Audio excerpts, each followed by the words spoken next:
Greetings and welcome to the Fan Perspective. I'm your host Nathan Lyle, and this is NBA Weekly. And what I'm going to do right now, it's not officially power rankings, but yeah, it's technically power rankings. But I mean, these are my first impressions based on what I've seen so far in the season. I know I said I'd wait till everyone played 10 games, and it's not quite there yet. But based on what I've seen so far, here's what I'm thinking. Eastern Conference, I think the most dangerous teams are the 76ers and the Bucks. I know they're not at the tops right now, but those are teams that are so long, so athletic. The Sixers were dominating, but recently they've been missing players, and that's hurt them. But this team, healthy 100%, they're so long, so athletic, so versatile, it's hard for anyone to match up against. Same thing with the Bucks. And this is a team that builds itself on old school basketball, play defense, pound the paint, which is why I love them personally so much. I would just want to see that style win. And then, of course, you've got the Celtics who have been tearing it up recently. Brad, after last year, that was kind of a failed experiment, but now he's gotten a better hang of things. He knows who he has on his roster, and he's able to he made the adjustments that he needed to make, changed a few players around, and they really seem to be gelling together. The chemistry has improved greatly. The talent was always there. Then you've got a good coach there, but now it seems like they're actually fitting better together, and that's going to lead to a few wins. And then the Raptors, yes, they lost Kawhi, but they now have that championship experience, and they still have all-stars on their roster. Obviously, they're winning now, so they have a half-decent team. And then you got the Heat. Butler, we've always known he was a good guy. He's stepping in to replace the aging Dwayne Wade, who used to be carrying this team. So yeah, the Heat look like they've got a lot of upside. And then there's the Pacers, who, they're doing half-decent decent right now. They're not really getting talked about that much.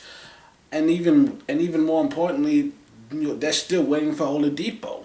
Don't know for sure. The last news I heard was that they'd reevaluate him in another month.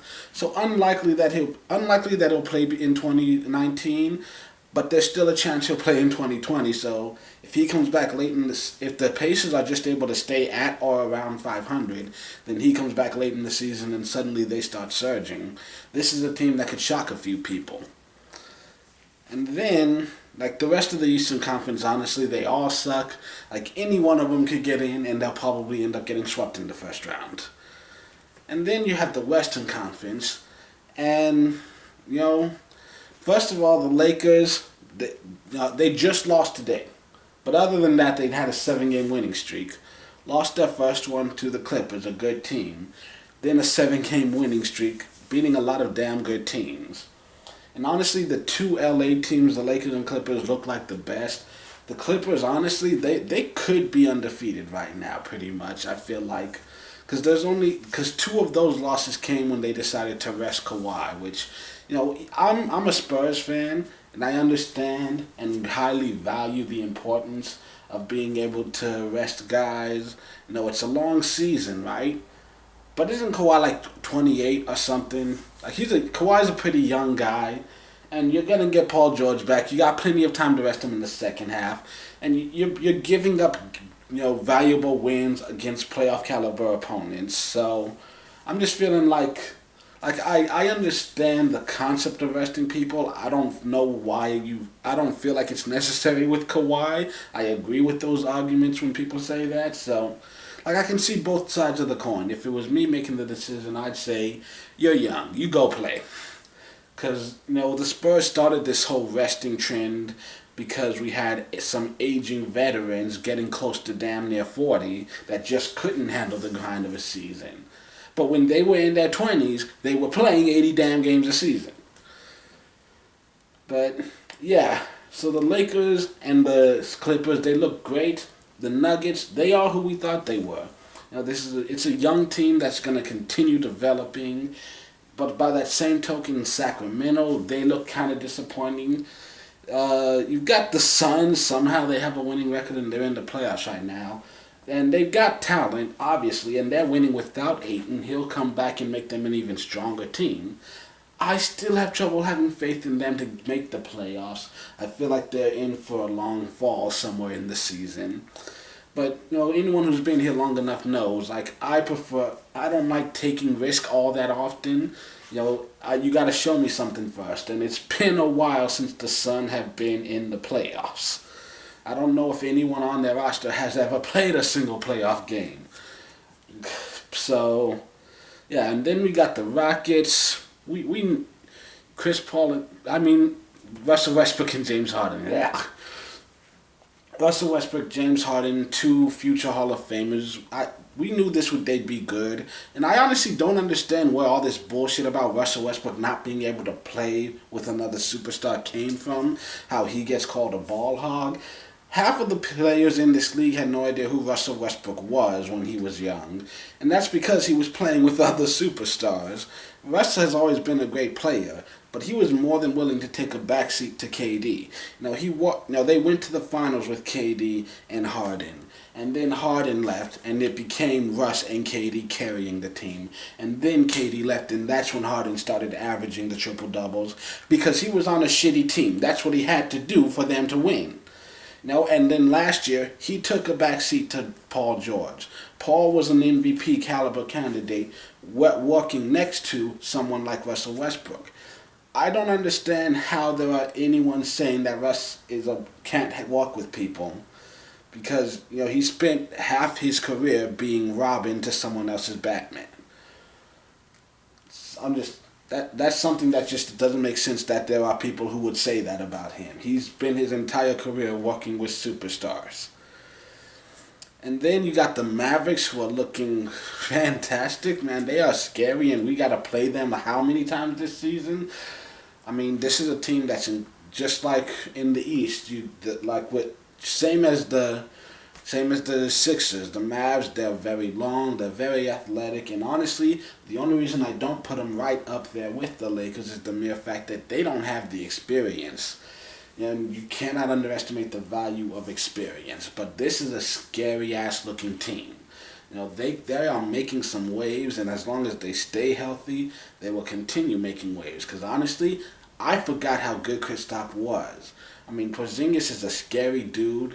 7'3" is no joke, and he can shoot the three. There's literally no one in the league who can match up with him one-on-one. Just all the versatility that he brings. The only reason we don't talk about him more is because he keeps getting hurt. It's kind of like Embiid.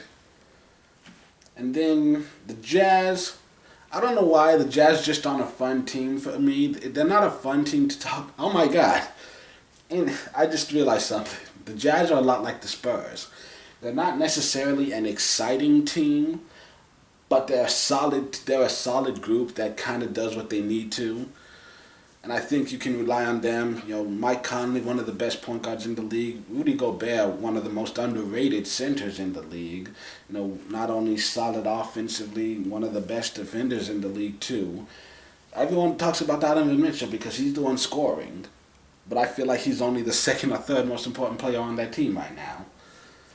But they have a solid team, good chance to get into the playoffs. And the Timberwolves, well, I feel like the Blazers, you can almost guarantee they're going to be in there. Has Damian Lillard, he probably has at some point in his time, but I almost expect Damian Lillard to be in the playoffs almost every single season now. It's kind of a given.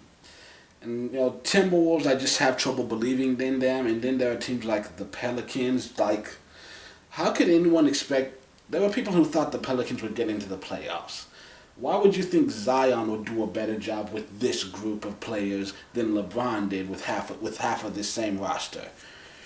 And then, on top of that, Zion ends up getting injured and isn't even playing that much. So, it's hard for me to expect anything from the Pelicans.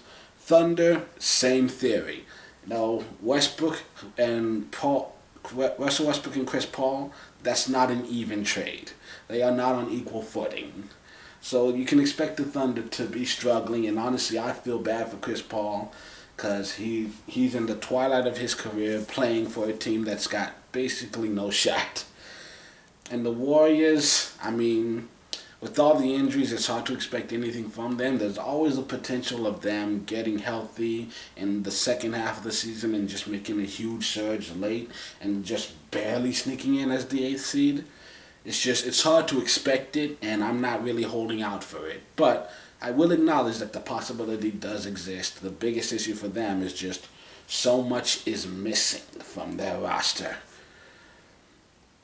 And Grizzlies aren't even worth talking about. So, yeah. Those are just my brief opinions. Just wanted to say here and say that. And, yeah, that's it for this video. But if you need something to do for the rest of your day, why not go ahead and buy my book, Everything is Impossible, available exclusively on printshopcentral.com, if you want the softcover at least. If you want the ebook, it's available on amazon.com. And I've also got merchandise available on Zazzle.com. Links in the description down below. And until the next time you see my face in the video, my name is Nathan Lyle. I hope you have a great day.